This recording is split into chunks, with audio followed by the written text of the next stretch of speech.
Assalamualaikum warahmatullahi wabarakatuh. Perkenalkan nama saya Kalisani Fervinda dengan NIM 24109112100010 dari Program Studi Kedokteran Program Sarjana Angkatan 2024 dengan dosen pengampu yaitu Dr. Oski Liandri, Magister Kesehatan. Di sini saya akan memaparkan mengenai anatomi dan anatomi klinis dari sistem kardiorespirasi. Kita akan masuk ke bagian respirasi terlebih dahulu. Respirasi sendiri, sistem respirasi ini eh, secara anatomi itu dibagi menjadi dua, yaitu ada traktus respiratorius superior dan inferior, yaitu bagian atas dan bagian bawah. Dari traktus respiratorius superior sendiri itu dari nasus, sinus paranasalis, faring, dan laring. Sedangkan untuk inferior sendiri itu dari trakea, bronchus bronchiolus terminalis, respiratorius, traktus alveolaris, saccus alveolaris, serta alveolus. Selanjutnya kita masuk ke nasus externus. Nasus externus sendiri sesuai namanya, nasus adalah hidung, sedangkan externus itu bagian luar. Jadi secara keseluruhan ini namanya adalah nasus externus. Nah, pas masuk ke dalamnya itu bakal ada namanya kavitas nasi atau nasus internus. Kavitas nasi ini disebut juga sebagai ruangan dalam atau rongga hidung. Nah, di sini akan ada lubang hidung itu sendiri namanya nares. Lalu ada yang memisahkan bagian hidung kanan dan kiri yaitu septum nasi, serta ada batasan untuk ke nasofaring yaitu koana. Ini jika dilihat dari bagian belakang dari tulang tengkorak kita atau bagian tampak posterior. Di nasus internus sendiri itu juga terdapat ruangan-ruangan. Yang pertama di sini ada konka. Konka ini dibagi menjadi tiga, ada yang superior, media, dan inferior. Lalu ada juga vestibulum nasi yang letaknya ini di sekitaran dari nares tadi, lubang hidung. Lalu dari kongka-kongka tersebut itu ada seperti ruangan gitu, itu namanya meatus. Meatusnya ini sesuai dengan kongkanya tadi ada tiga, sehingga meatusnya juga ada tiga, yaitu dari superior, meatus nasi medius, dan meatus nasi inferior. Nah, di nasus ini ada pembuluh-pembuluh darah yang disebut dengan plexus Kieselbach. Nah, dia ini yang paling sering kalau misalkan kita mimisan itu atau terjadi epistasis itu tuh terjadinya di sini, di sekitaran sini. Ada arteri ethmoidalis anterior, arteri ethmoidalis posterior, terus ada arteri spina palatina, arteri labialis superior, serta arteri palatina mayor. Ini juga disebut dengan lokasi dari Little's area. Plexus sendiri ini artinya anyaman, jadi ada banyak pembuluh-pembuluh darah di situ. Kita lanjut ke bagian sinus atau sinus paranasalis. Jadi di sistem respirasi kita ini ada yang namanya sinus. Sinus sendiri itu juga seperti ruangan mereka tuh untuk menghasilkan seperti untuk mempermudah biar tengkorak kita itu juga tidak terlalu berat. Nah, sinus ini ada 4. Yang pertama ada sinus maxillaris, terus ada sinus ethmoidalis, sinus frontalis, dan sinus sphenoidalis. Untuk sinus ethmoidalis sendiri itu dibagi menjadi 3, ada bagian anterior, medial, dan posterior. Nah, untuk fun fact-nya sendiri, sinus maxillaris itu termasuk salah satu sinus yang paling terbesar. Jika kita turun lagi dari sistem respirasi kita itu, ada yang namanya faring. Ini tadi ya kita ada koana terlihat dari nasus internus, terus di sini akan ada namanya isthmus pharyngealis atau Seleve palatomola. Palatomola sendiri itu di sini. Terus ada isthmus faucium, dia ini lebih mendekati dengan bagian orofaring, dan ada juga epiglotis yang akan membantu memisahkan mana yang udara, mana yang untuk makan, mana yang untuk masuk ke esofagus, mana yang untuk masuk ke trakea. Lalu ada aditus laringis juga, dia ini sudah masuk ke bagian respirasi kita. Nah, faring sendiri itu dibagi menjadi 3, ada nasofaring, orofaring, laringofaring. Untuk nasofaring berarti dia ini untuk artian nasos sendiri itu dari nasus, dari kata nasus, dia ini dekat dengan hidung. Di mana di sini akan ada tonsilla pharyngealis, tonsilla pharyngealis atau adenoid. Nah, dari tonsilla pharyngealis ini sebenarnya dia tuh adanya di anak-anak sampai umur 10 tahun. Terus akan ada ini koananya tadi, terus ada palatum mole, dan kita ke bagian ini tampak lateralnya tadi, ini masih bagian si nasofaring, itu akan ada seperti tonjolan di sini, itu tuh namanya torus tubarius dengan tonsilla tubae. Lalu ini yang akan menyambung ke saluran telinga kita, ini namanya ostium pharyngeum tubae auditivae. Lalu ada juga seperti tonjolan kecil ini, itu torus levatorius. Lalu ada bagian pinggir sini, ini adalah recessus pharyngeus atau nama klinisnya sendiri adalah fossa muller. Nah, fossa muller ini tuh paling sering tempat terjadinya kanker nasofaring karena dia ini tempat peralihan dari epitel sehingga lebih rentan gitu untuk terjadi mutasi. Lalu di sini yang panjang ini tampak seperti tonjolan juga, itu namanya plica salpingopharyngea. Dari plica salpingopharyngea itu di depannya akan ada plica salpingopalatina. Oh ya, tadi di bagian faring itu, nah, tadi faring dibagi menjadi tiga, ada nasofaring, orofaring, sama laringofaring. Nah, dari nasofaring sendiri itu dia batasannya kalau misalkan untuk ke nasus atau ke hidung itu adalah si koana itu. Sedangkan kalau untuk ke batas nasofaring ke orofaring itu tuh ada isthmus faringis sendiri bagian sini. Nah, lalu untuk orofaring, jika udah masuk ke orofaring, batasan untuk ke mulutnya adalah isthmus faucium, belakang lidah sekali, lalu uh, ke laringofaring itu dia akan setinggi dari epiglottis itu sendiri. Sedangkan untuk batasan dari laringofaring itu adalah si aditus laringisnya. Kita masuk ke orofaring. Nah, di orofaring sendiri, ini tadi kan ada palatum mole, terus ada ini lidah kita atau bagian belakangnya adalah dorsum linguae. Ini kalau tampak anterior atau tampak depan, ini akan ada si yang hijau ini adalah arcus palatoglossus.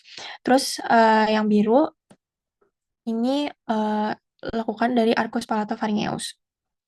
Nah, di antara arcus-arcus ini itu ada si tonsilla palatina.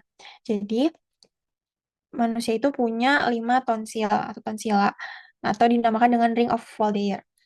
Ini tadi ada adenoid, terus ada tubae tonsil, terus tonsilla palatina yang di antara arcus palatoglossus dan arcus palatopharyngeus. Lalu ada lingua tonsil atau tonsil linguae. Nah, ini ada di bagian lidah. Dari ring of Waldeyer ini, tonsil yang paling besar itu adalah si tonsil palatina. Dan tonsila palatina itu juga tempat terjadinya seringnya ada radang pada tonsil. Kita lanjut ke bagian laringofaring. Di laringofaring sendiri, ini kalau tampak dari superior atau dari atas, jadi ini adalah gambaran dari pita suara kita. Tadi di sini ada epiglottis yang berfungsi untuk menutup dari laring itu sendiri agar makanan tidak masuk saat ada makanan yang masuk ke tubuh kita. Terus akan ada plica vestibularis bagian sini dan ada plica vocalis. Nah, plica vocalis ini yang akan menutup atau disebut dengan pita suara itu sendiri. Nah, di samping-sampingnya itu ada tuberculum cuneiforme, tuberculum corniculatum. Ini tampak dari superiornya dan di dalam sini terlihat juga ada mulai cincin-cincin dari trakea. Ini kita ke laring. Laring sendiri itu tersusun dari jaringan-jaringan lunak. Di mana tadi di sini kan ini epiglottisnya itu sendiri, ini aditus laringis. Terus antara aditus laringis dengan si uh, plica plica vestibularis itu adalah vestibulum laringis di sini. Ini adalah vestibulum laringis. Lalu di antara plica vestibularis dan plica vocalis itu namanya ventriculus laringis.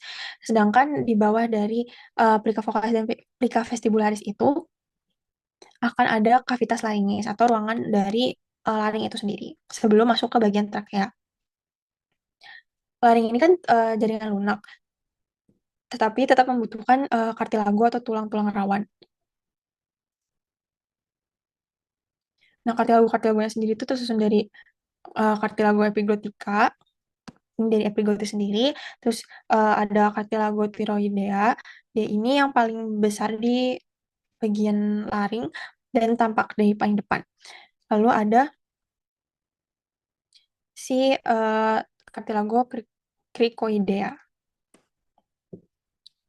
Sekarang kita masuk ke trakea itu sendiri. Nah, trakea ini panjangnya itu sekitar 10 sampai 13 cm. Eh, sekitaran jika dipatokan dalam dalam tulang belakang kita atau vertebrata kita, itu adalah vertebra cervical ke-6 atau VC6 sampai ke vertebra thoracalis 4. Nah, ini tuh terdiri dari 16 sampai 20 buah cincin dan berbentuk seperti C karena bagian belakang ini akan menempel dengan si esofagus atau untuk pencernaan kita. Trakea ini disebut dengan cartilago trachealis yang membentuk cincinnya dan di antara dari cartilago-cartilago tersebut itu ada ligamentum annularia. Di trakea ini ada otot namanya musculus trachealis. Lalu di menuju mau ke percabangan itu ada nama bifurcatio tracheae. Itu kalau dari luar, sedangkan kalau dari dalam itu disebut dengan karina. Ini adalah karina jika tampak dari dalam. Fun fact kalau misalkan bronkus Dexter dan bronkus principalis sinister ini bentuknya berbeda di mana bronkus principalis Dexter itu akan lebih lurus karena di bagian sinister itu ada organ jantung sehingga paru-paru mengembangnya juga hanya dua lobus.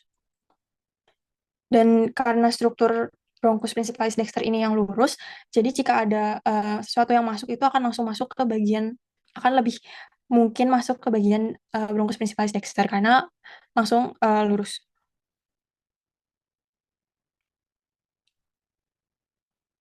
Kita masuk ke penjelasan dari bronkus ini ada tiga, ada bronkus principalis, ada bronkus lobaris, dan bronkus segmentalis. Dari bronkus principalis itu ada percabangan pertamanya yang belah menjadi dua, ada bagian dexter dan sinister. Lalu bronkus principalis sinister at dexter ini akan bercabang lagi, di mana di bagian kanan akan bercabang menjadi tiga, yaitu ada bronkus lobaris superior, bronkus lobaris media, dan inferior. Sedangkan kalau misalkan di sinister itu hanya dua, karena ada organ jantung tadi atau uh, heart kita. Itu ada dua doang, yaitu adalah superior dan media. Lalu dari bronkus lobaris ini akan bercabang lagi menjadi bronkus segmentalis. Bronkus segmentalis di bagian dexter itu ada 10, sedangkan di sinister ada 9. Itulah yang membuat bagian dari segmen-segmen dari pulmonya.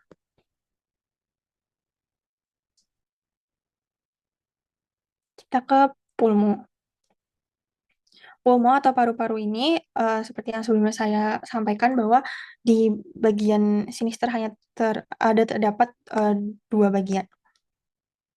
Sebelumnya kita perlu mengetahui dulu bahwa paru-paru itu memiliki puncak yang dinamakan dengan apex pulmonis dan dasarnya atau basis pulmonis yang akan menempel dengan atau dekat dengan diafragma.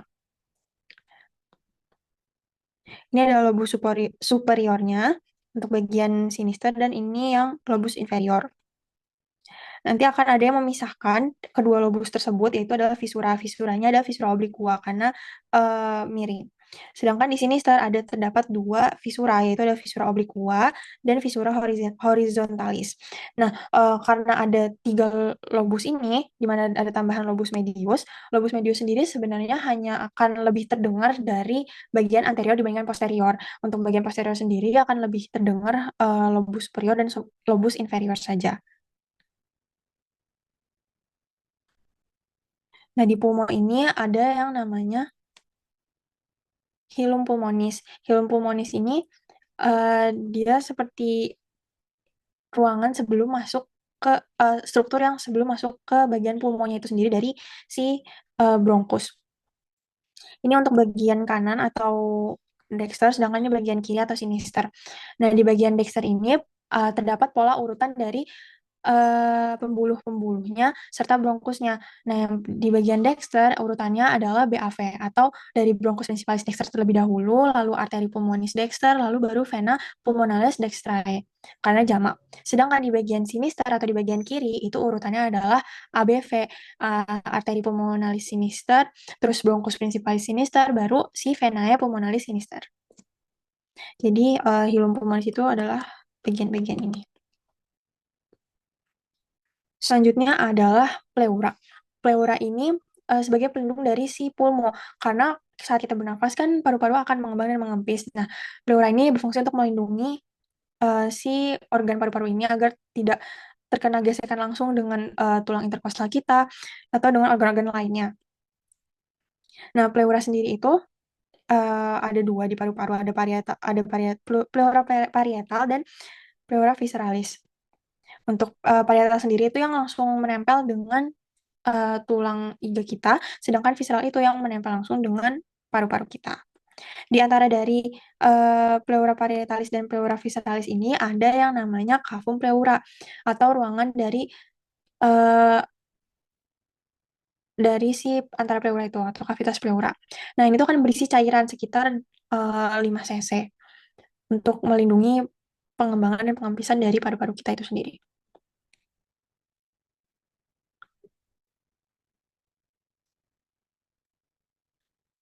Selanjutnya kita ke bagian kardiovaskular. Kardiovaskular atau jantung sebenarnya itu kardiovaskular, kardio sendiri itu adalah si jantung sebagai pemompanya dan vaskular ini adalah si pembuluh darah sebagai pipa atau selang airnya. Nah, bagaimana sirkulasi dari jantung kita sendiri itu? Jadi dari atrium dextrum itu atrium dextrum mendapatkan darah dari vena cava superior dan inferior, lalu akan berkontraksi atrium dextrumnya dan akan mengalir ke si ventriculus dextrum. Nah, ventriculus dextrum ini akan kan darahnya sudah masuk ke ventriculus atau ke ventricle, itu akan lanjut ke luar lagi ke arteri pulmonalis. Arteri pulmonalis ini akan membawa darah ke bagian paru-paru. Nah, dari paru-paru itu akan terjadi pertukaran dari CO2 dan O2 sehingga akan membawa lagi melewat vena pulmonalis, itu adalah darah penuh dengan atau kaya akan O2. Lalu akan masuk akan masuk ke atrium sinister. Atrium sinister berkontraksi langsung ke ventricle sinister. Nah, dari ventricle sinister itu akan lanjut ke dialirkan ke aorta, lalu ke arteri, arteriol, kapiler jaringan, dan disebarkan ke seluruh tubuh. Lalu akan kembali lagi ke vena cava. Nah, dari jantung sendiri ini, batas bawahnya itu adalah si diafragma, hampir sama dengan si paru-paru. Lalu bagian batas atasnya itu biasanya adalah vertebra torakal 4 atau angulus ludovici kita. Batas kirinya adalah antara linea parasternalis dengan linea midclavicularis. Untuk batas kanannya adalah 2 cm dari linea sternalis. Untuk jantung sendiri ini ada bagian basisnya di belakang sini atau di bagian dari atrium. Atrium ini ventricle. Lalu di sini adalah apexnya. Kalau misalkan tadi puncaknya si pulmo ada di atas, tapi puncaknya si kardio ini ada di bawah. Tetap dinamakan apex cordis. Ini adalah tampak anteriornya, jadi akan miring seperti ini. Kita masuk ke ruangan jantung. Jantung itu memiliki 4 ruangan, ada 2 atrium dan 2 ventricle. Ini atrium dexter, atrium sinister, terus ventricle dexter dan ventricle sinister. Nah, di antara ventricle itu akan ada septum atau pemisahnya. Terus juga ada katup-katupnya yang akan nanti saya jelaskan lebih.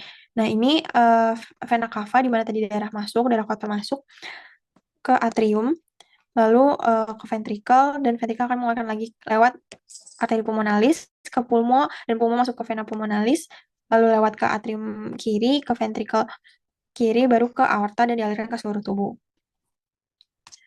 Ini struktur jantung yang lebih jelas. Di mana ini ada katup-katup dari ruangan-ruangannya. Nama katup-katupnya itu ada valva tricupidalis, ada valva aortae, ini valva aorta, terus ada valva mitralis. Mitralis ini ada di bagian antara ventricle dan atrium kiri atau sinister. Lalu ada valva pulmonalis, trunki pulmonalis. Nah, Di katup-katup tersebut itu, terutama di bagian katup mitralis dan katup tricuspidalis, itu ada namanya musculus papillaris posterior. Musculus papillaris posterior dan anterior untuk bagian kiri, sedangkan bagian kanan itu ada tambahan septalis. Dia ada di bagian samping sini. Nah, ini tuh menyambungkan dari si katup-katup tersebut dengan si chordae tendinae. Ini seperti jaring laba-laba ini. Nah, ini katup jantung. Tadi saya sebutkan ada 4. Ini kalau tampak dari superior, itu ini si valva trunki pulmonalis, dia juga dibagi menjadi 3. Untuk secara rincinya ada valva semionalis dexter, valvula semionalis anterior, valva semionalis sinister. Terus ada valva aorta yang di tengah, ini ada valva semionalis sinisternya, terus dexter dan posterior. Sedangkan untuk valva tricuspidalis, ini ada 3, ada septalis, anterior, dan posterior. Untuk valva mitralis, ini ada khusus commissuralis sinister, terus anterior dan posterior. Nah, ada namanya trigonum fibrosum dextrum. Mereka ini seperti segitiga karena namanya trigonum. Ini biasanya tempat dari si berkasis. Kita lanjut ke bagian vaskularisasi. Sebelumnya trigonum itu di jantung tidak hanya trigonum fibrosum dextrum, ada juga trigonum of Koch. Nah, dia ini tempat dari terlihat itu dari bagian atrium dexter. Nah, ini adalah letak anatomis dari sinodus AV atau nodus atrioventricularis. Ini kita ke vaskularisasi. Vaskularisasi di jantung sendiri ada arteri koronaria sinister, arteri koronaria dexter yang mengalir seperti ini. Terus ada sinus coronariusnya juga, vena, vena marginalis dexter, vena cardiaca, dan lain-lain. Sekarang kita masuk ke kelistrikan jantung. Jantung ini memerlukan listrik karena kita ini perlu dipompa terus-terus kan. Nah, di sini ada namanya nodus SA atau nodus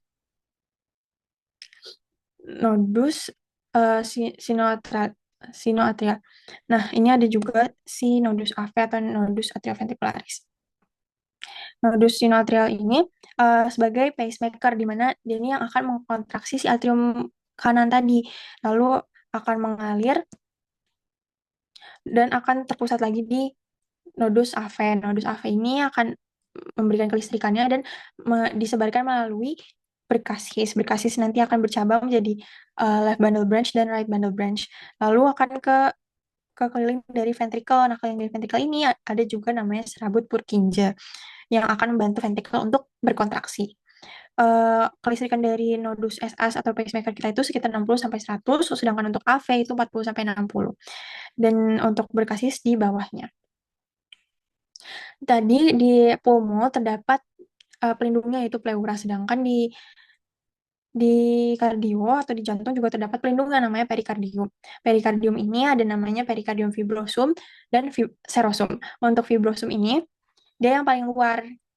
Lalu dalamnya akan ada perikardium serosum yang dimana dibagi menjadi 2, ada perikardium serosum lamina parietalis yang sedikit lebih luar dan perikardium serosum lamina visceralis. Di antara ruangan di antara keduanya itu juga ada ruangan namanya cavitas perikardiaka yang berisi cairan serosum. Baik, selanjutnya kita ke bagian klinis. Untuk klinis sendiri di bagian respirasi itu ada torasentesis. Ini adalah prosedur untuk mengeluarkan cairan yang berlebihan di antara di kafum pleura. Jadi akan menyuntikkan dari bagian posterior. Lalu ada rhinosinusitis, itu adalah inflamasi yang terjadi di kavitas nasi atau rinitis dan sinus paranasalis atau sinusitis sehingga namanya jadi rhinosinusitis. Lalu ada epistaksis yang sebelumnya pernah saya singgung, yaitu terjadi di plexus Kieselbach atau disebut juga dengan mimisan. Untuk di bagian kardiovaskular itu ada prosedur namanya CPR. Ini tuh untuk mengembalikan sirkulasi dan aktivitas listrik jantung setelah henti jantung. Jadi kita akan menekan dada dari seseorang yang memerlukan CPR itu sekitar kedalaman 5 cm. Selanjutnya ada kateterisasi dan EKG. Untuk kateterisasi sendiri ini untuk menilai tekanan jantungnya, untuk oksigenasi darah di ruang-ruang jantungnya. Untuk bisa juga memvisualisasikan arteri koroner untuk mendeteksi stenosis atau oklusi. Nah, kateter ini akan dimasukkan melalui arteri femoralis atau di bagian paha atau di arteri radialis menuju jantung. Lalu ada EKG, ini tuh mendeteksi gangguan irama jantung atau aritmia, iskemia miokard, infark miokard, gangguan konduksi, dan pembesaran jantung. Ini akan ditempelkan 10 elektroda di tubuh pasien, lalu akan menghasilkan 12 lead yang akan merekam aktivitas dari listrik jantung dari berbagai sudut. Itu yang dapat saya sampaikan, kurang lebihnya mohon maaf. Assalamualaikum warahmatullahi wabarakatuh.